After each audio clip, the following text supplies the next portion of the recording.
joining me right now is Sam. How you doing, Sam? First time you're joining me on the show. I seen you make your debut a couple weeks ago, and that's the reason why I reached out. And thank you for coming on. No worries. It's very nice to meet you. Yeah. Like the Now, event was really small. I was surprised that you saw it. oh really? Oh no, I know Will. Ah, So Will, I've known him for many years. Actually, Will was the first person I ever interviewed. I've known Will from many years ago. So yeah. So Will, I follow him all the time. Whatever he's doing, I'm checking it out. So that's how I kind of came across what you were doing. Now let's start from the beginning. You know, you're born in Singapore, raised in Singapore, right? But where did you start with the boxing though? so in Singapore, I came from a really traditional family where we had to go to school. So I went to school, I played tennis, and I remember wanting to do martial arts when I was young, but I was never allowed because I was a girl. So that was always at the back of my mind till like, so I'm 27 this year. Started around 23. I actually started with Muay Thai, and a few months into training, I fractured my spine. So that was the first injury, and then there was a meniscus tear in my knee, which required an operation, and that's how I moved to boxing, basically. Okay, let's rewind back to the fractured spine. How did that happen? mm, Probably from overtraining, because Oh. I've like the first time I tried martial arts, it was like the best thing that ever happened to me. You know, it changed my whole life, and it gave me like, I guess, a purpose that I never felt that I had before. So I just kept training and training, and all the years of partying kind of made my body a wreck. So I guess when I started feeling pain in my back, I just continued to train, and it got worse and worse until one day I couldn't sit up anymore, and I was like, all right, I need to get this checked out. So did an MRI. The doctor said that I had like I fractured the lock in my spine, very close to my hip, so it's like L4. Hmm. And he made me wear a brace for 6 months and told me that I would never be able to do martial arts ever again. So that was pretty sad.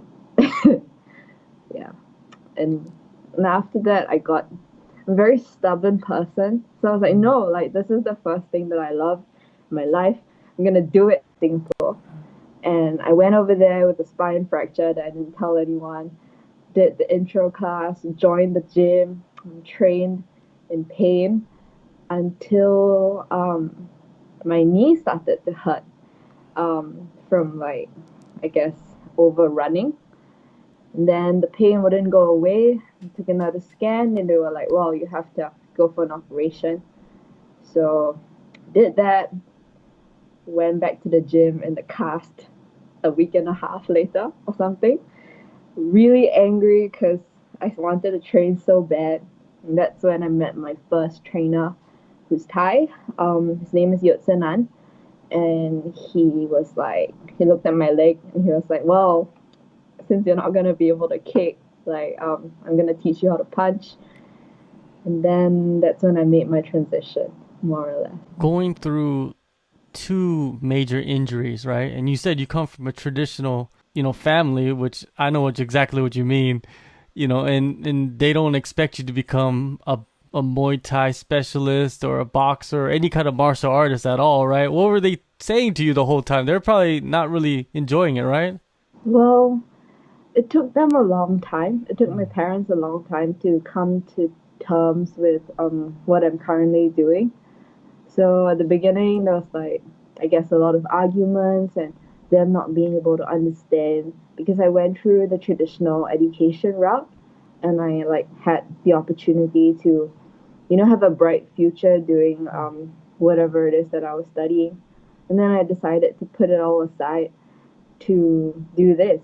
And so they were really mad, to be honest. And they didn't watch me fight for a long, long time till like 2 years later or something. So yeah, but now they're pretty accepting. I think martial arts has changed my life in many ways outside of the gym as well, and they can see that change. So I think that makes them more receptive to what I'm doing and why I do it. So how long did it take you for you to get your first amateur fight? 2 months. 2 months. I so I so I switched to boxing and Evolve, and there we have in-house fights, and those are to join the fight team. So like I trained very stubbornly within like pain for about 2 months, and then the tryouts came out, and I was like, all right, I want to do this. Like I want to go for the tryouts. Like I don't care if my knee is not working right. Like I don't have to run. I'm just gonna punch the bag real hard and get ready for that. And so that was my first amateur boxing experience. And there weren't any girls. So my first fight was against a boy. Uh, to be honest, I don't think I knew what I was getting myself into back then. I was just like, no, I want to fight. Give me a boy. And so they approved it. And then they gave me a guy like taller than me and a little bit lighter than me. Never been hit so hard in my life. It was fantastic. I didn't know what I was doing at all. And that was my first fight. Yeah. And you're So, more addicted. mm, it took a while. Like I before martial arts, I didn't really have any confidence. Like there was always a lot of pressure and stress to be successful at whatever I did. So be it studies or sports. I also have a degree in fine art, so I can draw pretty well, and so it was always about that. And when I faced obstacles, I used to always give up. I used to always not want to do it anymore, and I couldn't take the fact that I was not good enough at something.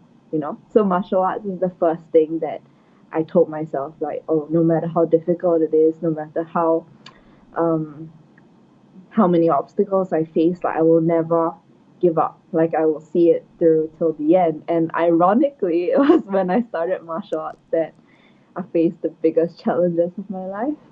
Mhm. So I've come a long way, I think, in this short time. I'm hoping to go far. Yeah. Yeah. With your amateur career, I saw that you've went to a few countries to compete. So could you go through that a little bit? Give us a little summary of like your competition experience as an amateur. Yeah, so I was in the national team for about a year and a half to 2 years.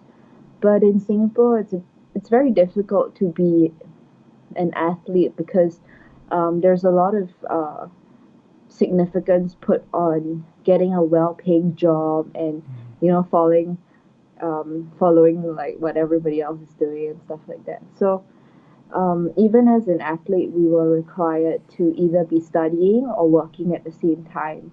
So we didn't get, as a personally, we didn't get any funding.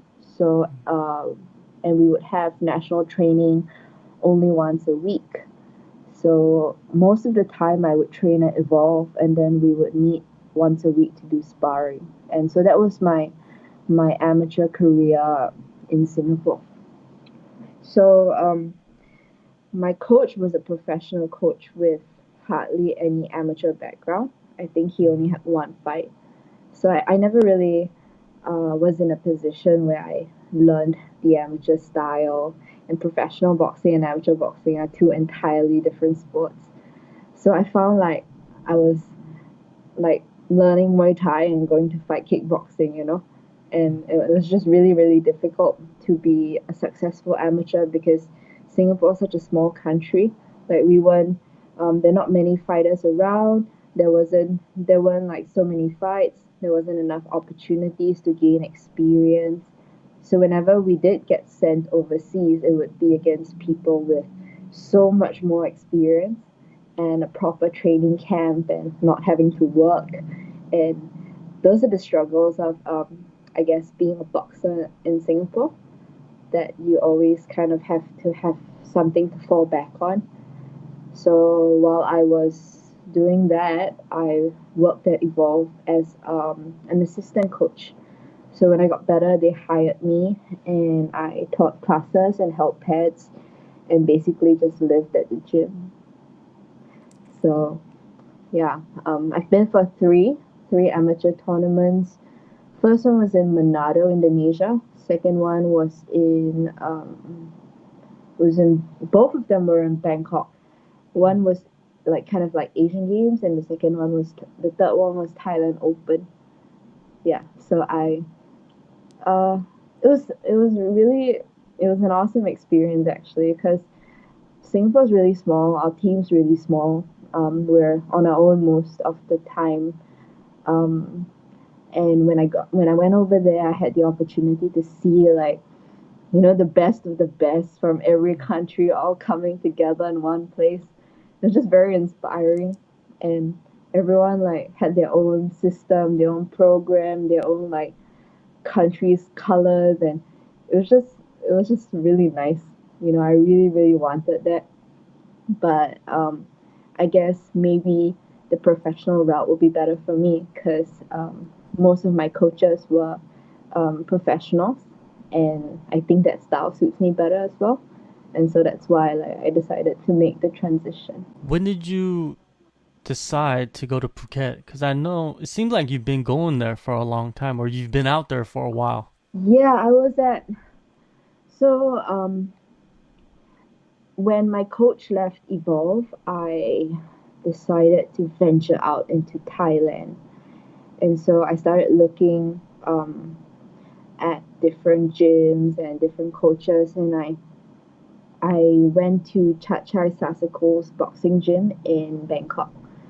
And that was where I met my second trainer. So initially I went there to train with Chat Chai himself, but I met this trainer called Oledong, and he was at Phuket Top Team at that time, and I met him in Bangkok because he was there training for his fight. So when I saw him hold pads for someone else, I was like, oh, I want to train with this guy. And so I got to know him, and he was like, okay, come to Phuket and train with me at Top Team. So I did that. I was like, packed my bags, and I quit my job. I used all the money I saved, and I went over to Top Team, and that's where I spent like a couple of months training with him. So I think he's my second significant coach. Yeah, I it's because of them that I can speak Thai. Because Ole can't speak English, so someone had to learn how to communicate. So I learned Thai, and yeah, it's been pretty great. He opened up his own gym further away in Katu, but I went to Tiger for sparring, and that's where I met Sam Baston, my current coach, and they offered me a sponsorship and support, and it was a great opportunity, so I took it. Yeah, when you think about Tiger Muay Thai, you think about Muay Thai, you think about MMA, but people rarely think about it as a boxing gym. But there are two very high level, highly skilled boxing coaches there. There's Johnny and then there's Sam.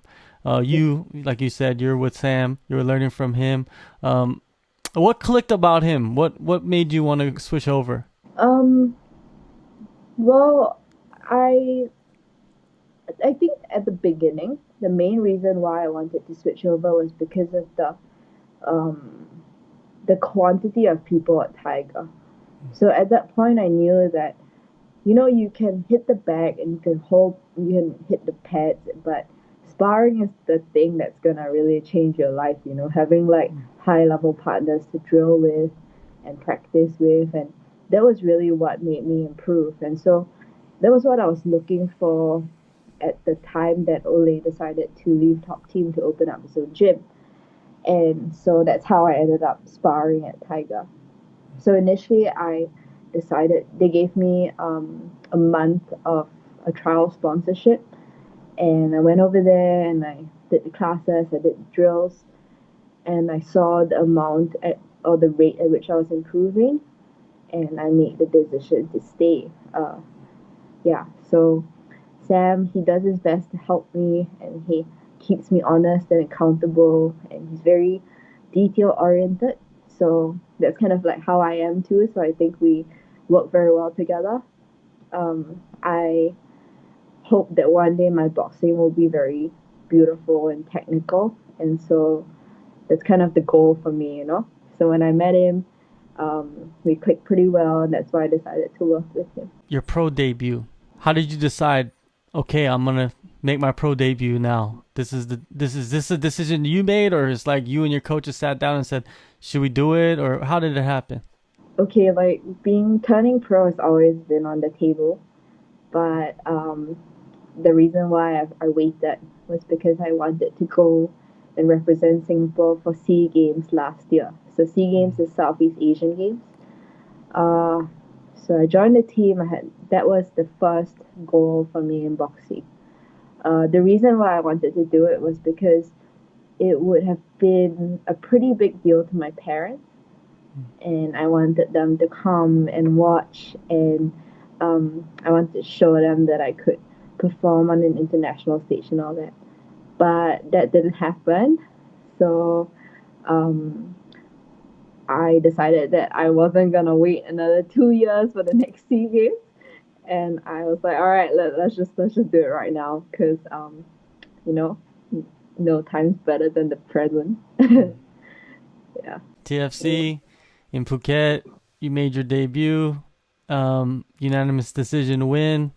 How did you think you performed in your first fight as a professional? Um, I think I did pretty okay. I mean, I had a good camp. I So Sam's my boxing coach, and I also work with Hyon, who is the strength and conditioning head coach, and so both of them were willing to help me prepare for this fight. Um, like you said, like people don't really like the boxing classes at Tiger are always packed. Or they've been packed for like ages. You have like 50, 60 people coming down for that 1 hour. And it's crazy, like there's not enough space. but like people don't really specifically come to Tiger for boxing. And it's a pretty individual like journey for me. Um, I I think I well, in Evolve, it was the same thing. There was a huge focus on MMA and Muay Thai and BJJ, and not so much boxing. So I just find it funny that I always ended up in gyms like but I I do my own stuff, you know, like I plan my own schedule, I show up for classes, I take responsibility for my own training. Um, yeah, I I think like it's the only way to do it, you know, to be successful in a gym that puts more focus on other disciplines. Yeah. So, but I love it. Like I love where I am now. I like the beach life. Sun's great. People are great. Things are always changing. There's always movement. Um, it's a good place to be. Yeah, definitely.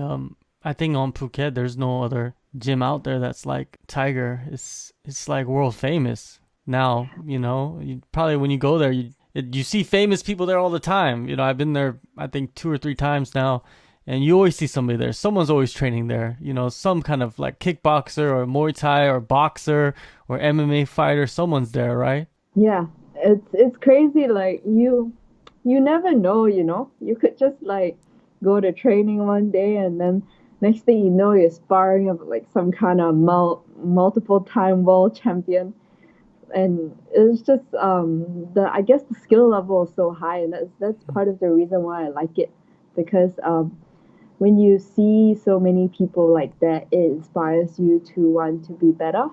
And I'm always very hungry for improvement. So I really do believe that if you surround yourself with the best people, that's how you will continuously grow. And so right now, Tiger is the place that I want to be, and I'm very lucky to have this sponsorship from them and this opportunity. Like I really hope that with me and with Sam and with Johnny and maybe more people will come, we'll be able to build the boxing program, and that there'll be more high level boxers that come through here, and like something great can happen. And TFC is also growing in Phuket.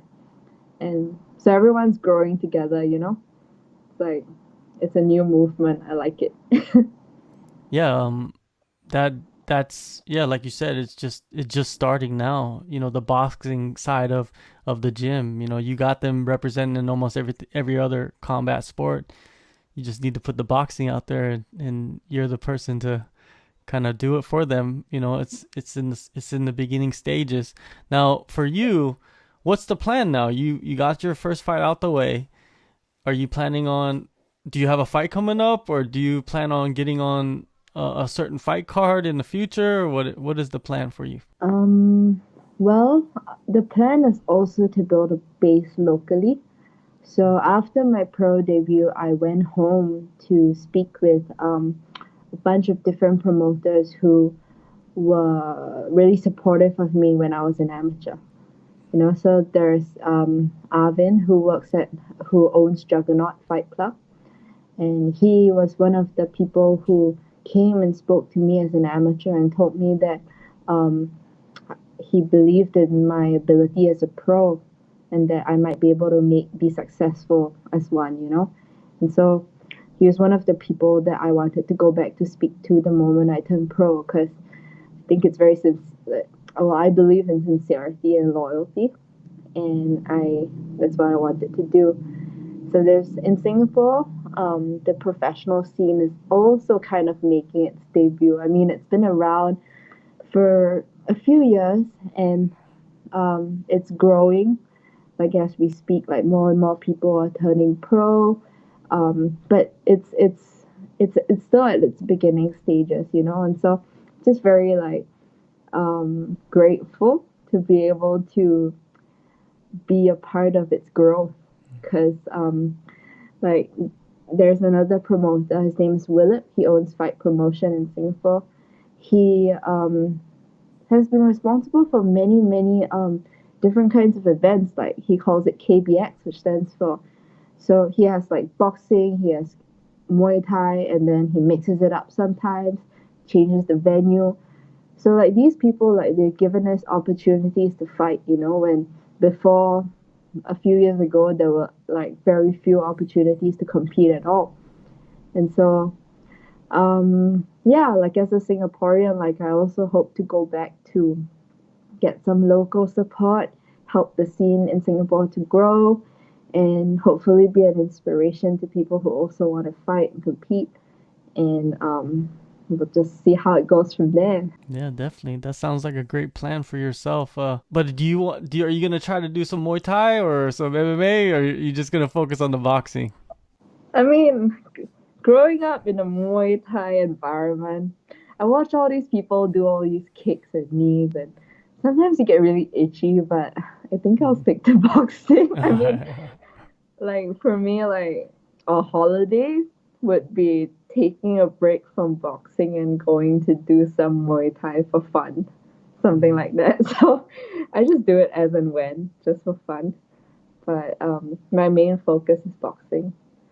Like I like it so much because I think it's so difficult. Like you only have your hands, and people think that your hands are important, but that's that's just half of it. Like the way your feet move, the way your head moves, like your body movement, your balance, your posture, those things are also important. And I mean, there's just so much to boxing. It's like um I don't know. I feel like I will have so many new things to learn every day. Like the more I grow and the better I become, and I'm always learning, you know. And so I really hope to be able to fight beautifully one day. That's the ultimate goal, to be the best fighter I can be.